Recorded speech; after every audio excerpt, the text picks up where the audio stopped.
नमस्कार साथियों, मैं मोहित सिंह आज आपके सामने फिर से एमपीपीएससी से संबंधित सीरीज का दूसरा लेक्चर लेके आया हूं और आपको बताना चाहूँगा जैसा कि कल अपन ने 120 क्वेश्चन महत्वपूर्ण सरल से कठिन तक किए थे, उसी क्रम में आज संविधान से संबंधित बहुत ही महत्वपूर्ण क्वेश्चन लेके आया हूं जो किसी ना किसी पेपर में खासकर पीएससी स्टेट लेवल पे पूछे ही जाते हैं। तो उसी क्रम में आज अपना कम से कम 30 क्वेश्चन करेंगे और 30 क्वेश्चन ऐसे होंगे जो आपके परीक्षा के लिए ये समझ लीजिए कि संभावित ही हैं। तो आज का जो आपका पहला प्रश्न है क्या कह रहा है ये देखते हैं। पहले प्रश्न की ओर चलते हैं। क्या कह रहा है? केंद्र में द्वैध शासन किस अधिनियम के अंतर्गत स्थापित किया गया? अब ये प्रश्न आपने देखा, क्या कह रहा है? केंद्र में द्वैध शासन की बात बता रहा है कि कब स्थापित होगा। अब सर केंद्र में द्वैध शासन होता क्या है ये भी जानकारी होनी चाहिए। तो मैं आपको बताना चाहूंगा कि द्वैध शासन का अर्थ होता है एक ही समय एक ही स्थान पर दो लोग शासन करें और एक ऐसा पद जिसमें पद आजीवन तक वो ग्रहण करा रहता है और इसके बाद उसकी मृत्यु के पश्चात या तो उसका पुत्र या पुत्री और जो भी रिलेशन का है उसका तो वो ग्रहण कर लेता है। तो ऐसे शासन को हम क्या कहते हैं?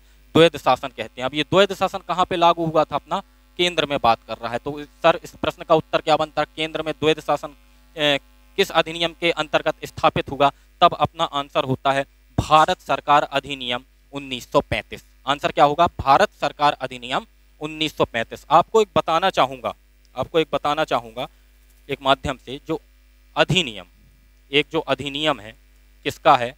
1935 का। किसका? 1935 का जो अधिनियम है 1935 का जो अधिनियम है आपको बताना चाहूंगा ये केंद्र में लागू हुआ था। कहाँ पे? केंद्र में द्वैध शासन की बात कही थी। किसकी बात कही थी? द्वैध शासन की बात। अब सर इससे एक प्रश्न और बनता है कि केंद्र होता है, एक तो हो गया केंद्र और एक दूसरा होता है अपना प्रांत। एक क्या होता है? प्रांत की बात की जाए तो अगर आपसे ये पूछ ले कि केंद्र में तो 1935 में, कब?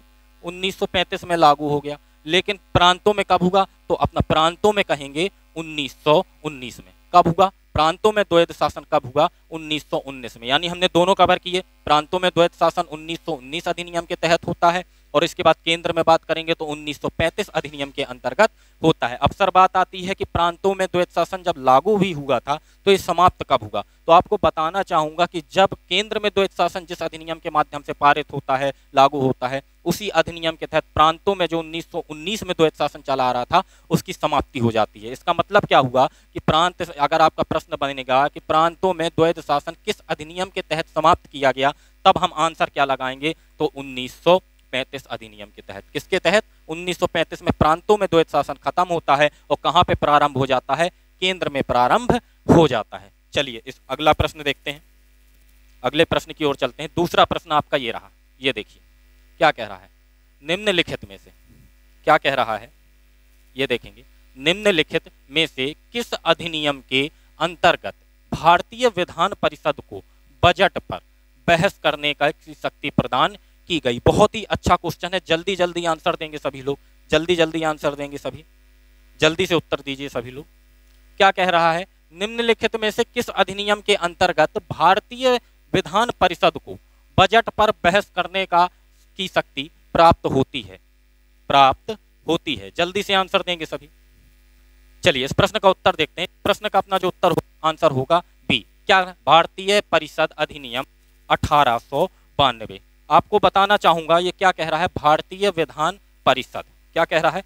भारतीय विधान परिषद। अगर भारतीय विधान परिषद की बात करो तो ये होता क्या है?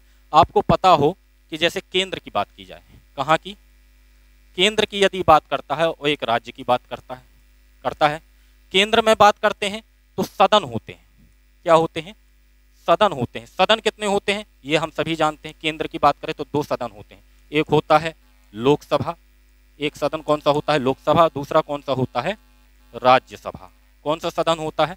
राज्यसभा होता है। इस प्रकार ये केंद्र की बात है तो राज्य में देखते हैं। राज्य में एक होता है विधानसभा, एक कौन सा होता है? विधानसभा। और एक कौन सा होता है? विधान परिषद। एक कौन सी होती है? विधान परिषद। वो क्या कह रहा था?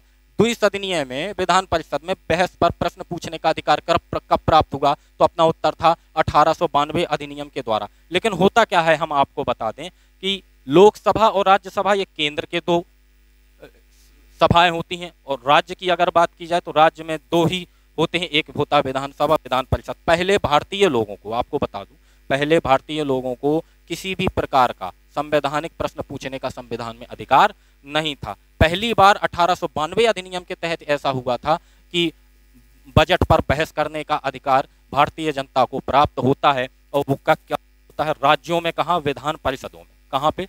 राज्यों में विधानमंडल यानी विधान परिषदों में। आपको बताना चाहूंगा कि विधान परिषद या विधानमंडल जो है वो राज्य से संबंधित है। अगले प्रश्न की ओर जाते हैं, अगले प्रश्न की ओर चलते हैं। क्या कह रहा है प्रश्न, ये रहा आपके सामने। निम्नलिखित में से किस अधिनियम में कोलकाता में सर्वोच्च न्यायालय, किसकी बात कर रहा है, किसकी बात कर रहा है, सर्वोच्च न्यायालय की, किसकी बात कर रहा है, सर्वोच्च न्यायालय की स्थापना का प्रावधान किया गया है? जल्दी से आंसर देंगे सभी लोग, जल्दी से उत्तर देंगे, जल्दी जल्दी उत्तर दीजिए सभी लोग, जल्दी प्रश्न का उत्तर देंगे। बहुत ही अच्छा क्वेश्चन है। चलिए इस प्रश्न का उत्तर देखते हैं क्या कह रहा है। सीधा प्रश्न क्या बनता है कि कोलकाता में सर्वोच्च न्यायालय की जो स्थापना की जाती है वो किस अधिनियम के अंतर्गत की जाती है? तो आपका प्रश्न का उत्तर जो होगा वो होगा उत्तर ए, यानी क्या कहेंगे, रेगुलेटिंग एक्ट 1773। अब रेगुलेटिंग एक्ट 1773 होता क्या है आपको बताना चाहूंगा। अगर बात करें 1773 एक्ट की, किसकी बात की जाए, बात की जाए अगर 1773 रेगुलेटिंग एक्ट की, 1773 रेगुलेटिंग एक्ट की बात करता है, तो इसके तहत किसकी स्थापना होती है, सुप्रीम कोर्ट की। किसकी स्थापना होती है, सुप्रीम कोर्ट की, जो कि कहां पर होता है, कोलकाता में। कहां पर स्थापित होता है, कोलकाता में। अधिनियम अगर पूछेगा आपसे तो आप क्या बोलोगे, प्रश्न दो प्रकार से आपसे पूछ सकता है, किस अधिनियम के तहत भारत के सर्वोच्च न्यायालय की स्थापना की गई, तो सर आंसर देंगे रेगुलेटिंग एक्ट 1773। और अगर पूछ ले कि वो स्थापित कब हो गया था, तो उसका सन अपना जो होगा 1774। कब होगा, 1774। इसी से संबंधित एक प्रश्न आपका और बनता है कि आपको बताना चाहूंगा कि ये प्रश्न पूछ सकता है कि सर्वोच्च न्यायालय की जब स्थापना कोलकाता में 1774 में हुई थी रेगुलेटिंग एक्ट 1773 के तहत, तो उसके प्रथम मुख्य न्यायाधीश कौन थे? चीफ जस्टिस की बात कर ले, अगर किसकी बात कर ले, चीफ जस्टिस की बात करता है, तो चीफ जस्टिस ऑफ इंडिया की यदि बात करता है तो उनका नाम हमें पता होना चाहिए। उनका नाम है सर इलियाज इम्पे। क्या नाम होगा, सर इलियाज इम्पे। इनके मुख्य न्यायाधीश होते हैं, और इनके सहयोग के लिए 3 अन्य न्यायाधीश होते हैं। कितने? 3 अन्य न्यायाधीश होते हैं। तो इस प्रकार से एक प्रश्न से हमारे कितने क्वेश्चन बने। रेगुलेटिंग एक्ट 1773 होता है, जिसके तहत सुप्रीम कोर्ट की भारत में कोलकाता में स्थापना की जाती है। कब की जाती है, 1774 में की जाती है। इसमें कुल कितने न्यायाधीश होते हैं, तो कुल की बात करेगा तो 4 न्यायाधीश होते हैं, एक मुख्य न्यायाधीश, 30 अन्य सदस्य होते हैं। मुख्य न्यायाधीश का नाम क्या होता है, तो मुख्य न्यायाधीश का नाम होता है सर इलियाज इम्पे। चलिए अगले प्रश्न की ओर चलते हैं, अगले प्रश्न की ओर जल्दी से चलेंगे। अगला प्रश्न स्क्रीन के सामने ये रहा, जल्दी से आंसर देंगे। भारतीय, क्या कह रहा है, भारतीय विधान पालिका प्रथम बार द्विसदनीय कब बनी? भारतीय विधान पालिका प्रथम बार द्विसदनीय कब बनी? जल्दी जल्दी से उत्तर देंगे इसका, जल्दी से आंसर देंगे, जल्दी से सभी लोग आंसर देंगे। भारतीय विधान पालिका प्रथम बार द्विसदनीय कब बनी? जल्दी से आंसर देंगे। चलिए इस प्रश्न का उत्तर देखते हैं। इस प्रश्न का उत्तर होगा सी, यानी 1919 भारत सरकार अधिनियम के द्वारा। अब बात कर सर कि प्रथम बार द्विसदनीय, द्विसदनीय यानी 2 सदन। कैसे सदन सर? 2 सदन। द्विसदनीय की बात करता है, किसकी बात करता है? द्विसदनीय की यदि बात करता है तो द्विसदन में कौन कौन से आते? विधानमंडल की बात कर रहा है, यानी राज्यों की बात कर रहा है कि राज्य में 2 सदन कब बने, राज्यों में 2 सदन कब बने। तो 2 सदन हमने आपको बता चुके थे, एक तो होता था विधान सभा, एक कौन सा होता है, विधानसभा, और एक कौन सा होता है, विधान परिषद। विधान परिषद ये दोनों किस अधिनियम के तहत बने थे? तो हमने आपको बताया था ये अंतर्गत बने थे। आंसर उसका सी हुआ करता था। अब एक चीज आपको बताना चाहूंगा, विधानसभा कैसा सदन होता है? निम्न सदन होता है। और विधान परिषद कैसा सदन होता है? उच्च सदन होता है। जैसे लोकसभा निम्न सदन होता है और राज्यसभा उच्च सदन होता है, उसी प्रकार इनका भी क्रम आपका आता है। तो सीधा प्रश्न आपका यही बना कि द्विसदनीय व्यवस्था कब पारित अपनी हुई थी, तो उस प्रश्न का उत्तर हमने आपको बताया था सी, यानी 1919 भारत सरकार अधिनियम के तहत हुई थी। आपको बताना चाहूंगा 1919 अधिनियम एक अन्य नाम से भी जाना जाता है। 1919 में एक अधिनियम आता है जिसका नाम रहता है मॉन्टेग्यू जेम्स फोर्ड। क्या होता है? मॉन्टेग्यू जेम्स फोर्ड अधिनियम भी कब आता है? 1919 में आता है। चलिए अगले प्रश्न की ओर चलते हैं। अगले प्रश्न की ओर चलते हैं। क्या कह रहा है? राष्ट्रपति की अध्यादेश निर्गत करने की शक्ति प्रेरित है। अब हमें जानना चाहिए कि अध्यादेश क्या होता है। ऐसा आदेश जो अंतरिम रूप से जारी किया जाए या अचानक जारी किया जाए। निर्गत यानी जारी करना, निर्गत मतलब जारी करना। अध्यादेश जारी करने की शक्ति प्रेरित करता है, प्रेरित करता है। जल्दी से आंसर देंगे इसका, जल्दी से आंसर देंगे सभी लोग। चलिए इस प्रश्न का उत्तर देखते हैं। आंसर क्या है? भी भारत सरकार अधिनियम 1935। इस प्रश्न का उत्तर क्या है? भारत सरकार अधिनियम 1935। अगले प्रश्न की ओर चलते हैं। क्या कह रहा है ये देखिए। क्या कह रहा है? किस अधिनियम ने भारतवासियों को अपने देश के प्रशासन में कुछ हिस्सा लेना संभव बनाया? आपको इस प्रश्न के पहले बताना चाहूंगा, जब भारत ब्रिटिश सरकार के अधीन हुआ करती थी, यानी अंग्रेजों का भारत में जब राज हुआ करता था, तो किसी भी संवैधानिक क्रियाकलापों पर कोई किसी का भी भारतीय का लेना देना या हस्तक्षेप नहीं होता था। फिर कुछ समय बाद ऐसा समय आता है कि भारतीय लोगों का इसमें सहयोग लेना प्रारंभ हो जाता है। वही ये प्रश्न आपका पूछ रहा है, किस अधिनियम ने भारतवासियों को अपने देश के प्रशासन में कुछ हिस्सा लेना संभव बनाया या हिस्सा लेने के लिए प्रेरित किया गया? इसका जल्दी से आंसर देंगे, जल्दी से सभी लोग आंसर देंगे, इसका जल्दी से आंसर देंगे। चलिए इस प्रश्न का उत्तर देखते हैं जल्दी से। इसका आंसर होगा चार्टर्ड एक्ट 1833। आपसे पूछेगा कि भारतवासियों को पहली बार प्रशासन में सहयोग देना कब प्रारंभ किया गया या कब लेना प्रारंभ किया गया, तब अपना आंसर क्या होगा? Chartered act 1833। 1833 के बारे में बताना चाहूंगा। 1833 के बारे में बताना चाहूंगा। एक चीज आपको बताऊंगा क्या होता है। 1833 यदि आपने नाम सुना हो तो चार्टर्ड एक्ट में होता क्या है? मुख्यतः एक तो पहली बार सहयोग की बात की गई, पहली बात सहयोग की बात की गई। किनका? भारतीयों का, भारतीयों का। किनका बात की गई? भारतीय लोगों की सहयोग की बात की गई। और दूसरा सबसे बड़ा व्यापार में, किसके? व्यापार में एकाधिकार, व्यापार में एकाधिकार पूर्णतः क्या हो गया? समाप्त हो गया, पूर्णतः समाप्त कर दिया गया। इससे दो प्रश्न बनते हैं। पहली बार भारतीय लोगों का प्रशासन में सहयोग कब लिया गया? सर 1833 में लिया गया। पहली बार आप ये बताइए कि पूर्ण रूप से व्यापार में अंग्रेजों का जो एकाधिकार हुआ करता था वो कब समाप्त किया गया? तब हम आंसर क्या लगाएंगे? 1833। लेकिन आपको बताना चाहूंगा कि इसलिए एक एक्ट आता है, इससे पहले एक एक्ट रहता है जिसका नाम क्या हुआ करता है? 1813। क्या नाम हुआ करता है? 1813 एक अधिनियम होता है। इसमें भी बात की जाती है, इसमें भी बात की जाती है व्यापार में एकाधिकार, व्यापार में एकाधिकार को समाप्त करने की बात कही जाती है। व्यापार एकाधिकार से एकाधिकार समाप्त भी किया जाता है, परंतु पूर्ण रूप से नहीं। आपको बताना चाहूंगा चीन के साथ, किसके साथ? चीन के साथ एक व्यापार होता है। उस व्यापार का नाम क्या रहता है? चाय। चाय का जो व्यापार रहता है उसमें भी उस समय 1813 में चीन के साथ होने वाला जो चाय का व्यापार था उसमें एकाधिकार आज भी अंग्रेजों का रहता है। लेकिन आपको बता दूं कि 1833 अधिनियम में ये चीन के साथ होने वाला चाय का व्यवसाय से भी एकाधिकार समाप्त हो जाता है। अगले प्रश्न की ओर चलते हैं। अगले प्रश्न की ओर चलते हैं। ये लिखा, भारत के संविधान में केंद्र और राज्यों के बीच किया गया शक्तियों का विभाजन यानी बंटवारा इनमें से किसमें उल्लेखित योजना पर आधारित है? जल्दी से इसका आंसर देंगे सभी लोग, जल्दी से इसका आंसर देंगे।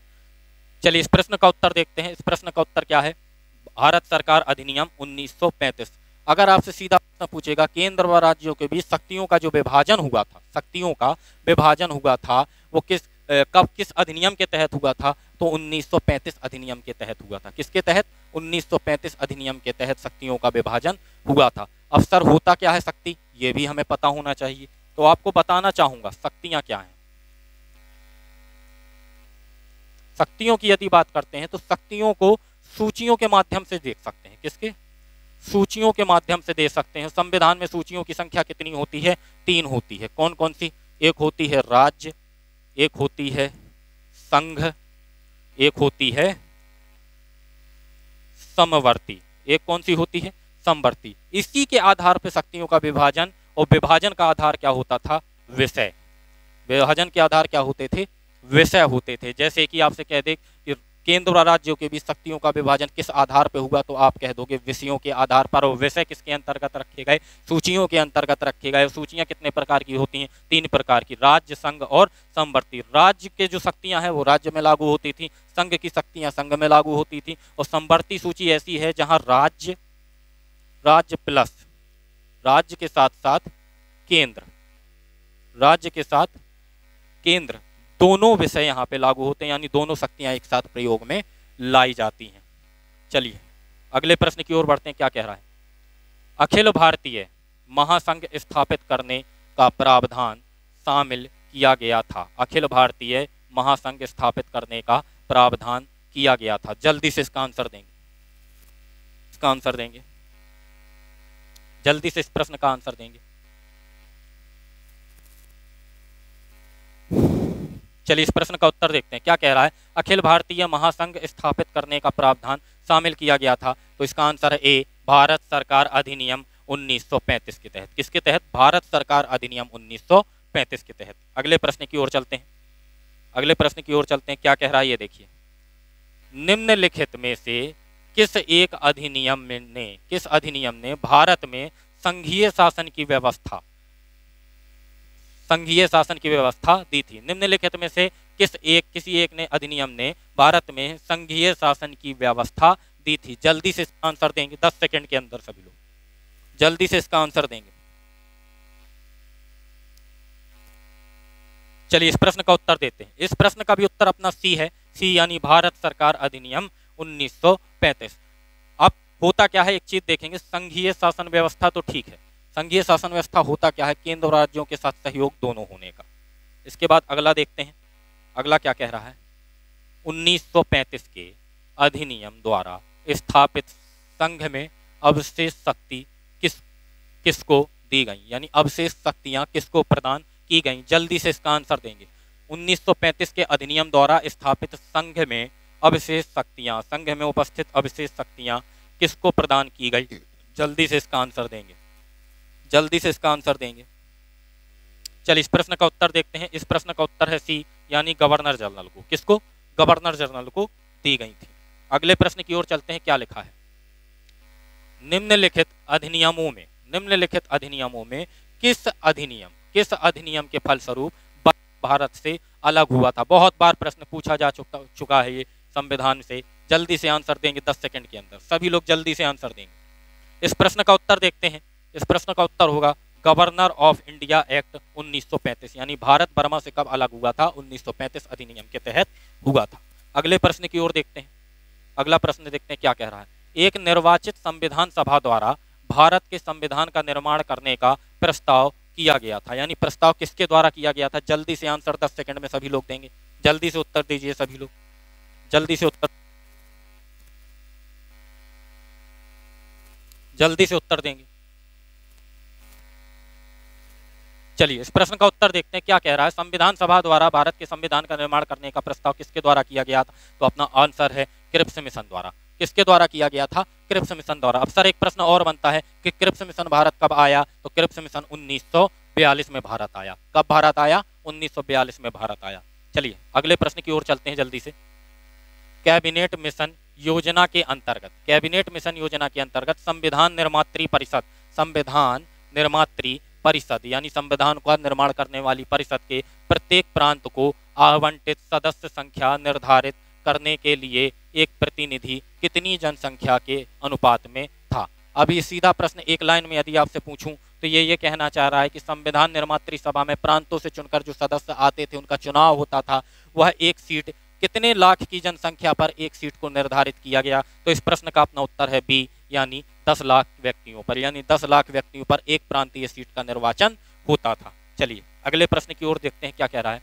भारतीय संविधान सभा का गठन किया गया था। भारतीय संविधान सभा का गठन किसके द्वारा किया गया था? जल्दी से आंसर देंगे सभी, जल्दी से आंसर देंगे, जल्दी सभी लोग जल्दी से प्रश्न का उत्तर दें। चलिए इस प्रश्न का उत्तर देखते हैं। संविधान सभा का गठन किया गया था किसके द्वारा? आपको बता दें, कैबिनेट मिशन योजना के तहत, जो कि कब आई थी? 1946। ऐसे भी प्रश्न पूछ लेता है कि कैबिनेट मिशन योजना किस सन से प्रस्तावित है, या उसका सन क्या है, वर्ष क्या है, तब हम आंसर क्या लगाते हैं? 1946 लगाते हैं। और भारतीय संविधान सभा का गठन किया गया था तो किसके तहत किया गया था? कैबिनेट मिशन योजना के अंतर्गत किया गया था। चलिए अगले प्रश्न की ओर चलते हैं, क्या कह रहा है। 1946 में निर्मित अंतरिम सरकार में कार्यपालिका परिषद के उपसभापति थे। कार्यपालिका परिषद के उपसभापति थे, यानी 1946 में जब अंतरिम सरकार आई थी, आज़ादी से पहले की जो सरकार थी, वो कार्यपालिका परिषद के उपसभापति कौन थे? जल्दी से इसका आंसर देंगे, जल्दी आंसर देंगे। चलिए इस प्रश्न का उत्तर देखते हैं। इस प्रश्न का उत्तर क्या होगा? अपना ए, यानी पंडित जवाहरलाल नेहरू। चलिए अगले प्रश्न की ओर चलते हैं, क्या कह रहा है। निम्नलिखित में से कौन अगस्त 1946 में गठित प्रथम अंतरिम राष्ट्रीय सरकार का सदस्य नहीं था? इनमें से 3 सदस्य हैं और 1 सदस्य नहीं होगा। जल्दी से इसका आंसर देंगे, जल्दी देंगे आप, जल्दी से इस प्रश्न का उत्तर दीजिए।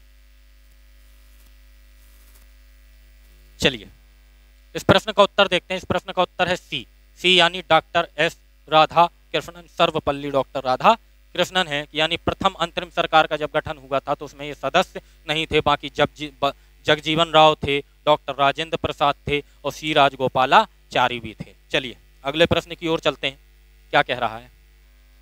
भारत के लिए संविधान की रचना हेतु संविधान सभा का विचार निम्नलिखित में से सर्वप्रथम किसने प्रस्तुत किया था? किस पार्टी ने प्रस्तुत किया था? यानी भारतीय संविधान की रचना हेतु संविधान सभा का जो विचार था वो सर्वप्रथम किसने प्रस्तुत किया था? जल्दी से आंसर देंगे इसका, जल्दी से आंसर देंगे, जल्दी से आंसर देंगे। चलिए इस प्रश्न का उत्तर देखते हैं। इसका आंसर है ए, यानी स्वराज पार्टी 1934 लिखा हुआ है। चलिए अगले प्रश्न की ओर देखते हैं, अगले प्रश्न की ओर जाते हैं। भारत के संविधान सभा का प्रारूप तैयार करने वाली संविधान सभा के सदस्यों को आगे कुछ नहीं है, आगे का प्रश्न ऑप्शन पे डिपेंड है, जल्दी से आंसर देंगे। भारत के संविधान सभा का प्रारूप तैयार करने वाली संविधान सभा के सदस्यों को कहां से चुना जाता था, ये कहना जा रहा है। जल्दी से आंसर देंगे, जल्दी से इसका आंसर देंगे, जल्दी से आंसर देंगे। इसका उत्तर होगा सी, यानी विभिन्न प्रांतों की विधानसभा द्वारा चुना गया। हमने आपको पिछले प्रश्न में भी बताया था कि प्रांतों में चुनाव हुए थे, जो कि एक सीट कितने पे डिवाइड की गई थी, यानी बंटवारा किया गया था। प्रति एक सीट 10 लाख लोगों पर निर्वाचित क्षेत्र निर्धारित किया गया था। अगले प्रश्न की ओर जाते हैं, अगले प्रश्न की ओर क्या कह रहा है। संविधान सभा के सदस्यों का चुनाव कैसे होगा? बहुत ही अच्छा क्वेश्चन है। संविधान सभा के सदस्यों का चुनाव कैसे होगा? जल्दी से आंसर देंगे इसका, जल्दी से देंगे, उत्तर दीजिए। चलिए इस प्रश्न का उत्तर देखते हैं। प्रांतीय सभाओं द्वारा। किसके द्वारा? प्रांतीय सभाओं द्वारा, क्योंकि प्रांतों से ही चुनकर सदस्य आए थे। अगले प्रश्न की ओर चलते हैं, क्या कह रहा है। संविधान सभा के चुने हुए स्थायी अध्यक्ष कौन थे? संविधान सभा के चुने हुए स्थायी अध्यक्ष कौन थे? बहुत ही अच्छा क्वेश्चन है, जल्दी से इसका आंसर देंगे, जल्दी से इसका आंसर देंगे, जल्दी से उत्तर दीजिए।